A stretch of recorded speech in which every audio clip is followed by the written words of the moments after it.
வணக்கம். ஆகாஷ்வாணி புதுச்சேரி செய்திச் சுருக்கம் வாசிப்பவர் மலர்விழி.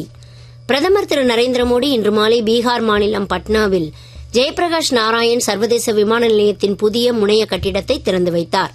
தொடர்ந்து பட்னாவில் அவர் சாலை பவனி நடத்தினார். நாளைய தினம் பிக்ராம்கஞ்சில் நடைபெறும் விழாவில் 48,520 கோடி ரூபாய் மதிப்பில் பல்வேறு வளர்ச்சித் திட்டங்களை பிரதமர் தொடக்கி வைத்து வேறு பல திட்டங்களுக்கு அடிக்கல் நாட்டுகிறார்.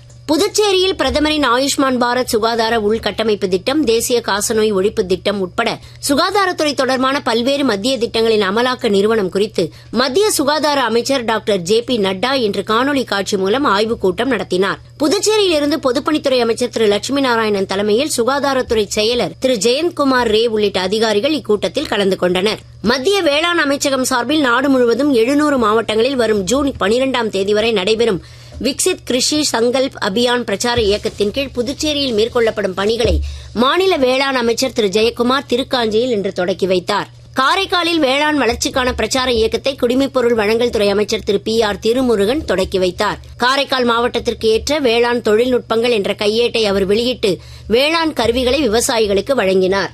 ஏனாமில் எஸ்டிடிபி அரசு இளநிலை கல்லூரி ஆசிரியர்கள் இன்று வீடு வீடாக சென்று கல்லூரியின் கிரியம்பேட் துணை வளாகத்தின் மாணவர் சேர்க்கைக்கு ஆதரவு திரட்டினர். இந்த இளநிலை கல்லூரியில் இவ்வாண்டு +2 தேர்வில் 100% தேர்ச்சி விகிதம் எட்டப்பட்டுள்ளதாக எமது ஏனாம் நிருபர் தெரிவிக்கிறார். IPL கிரிக்கெட்டில் இன்று முல்லன்பூரில் நடைபெறும் முதலாவது குவாலிஃபயர் போட்டியில் டாஸ் ஜெயித்த பெங்களூரு அணியால் முதலில் ஆட பணிக்கப்பட்ட பஞ்சாப் அணி சற்று முன்வரை 3.4 ஓவர்களில் 3 விக்கெட் இழப்பிற்கு 30 ரன் எடுத்திருந்தது. இத்துடன் இந்த செய்திச் சுருக்கம் நிறைவு பெறுகிறது.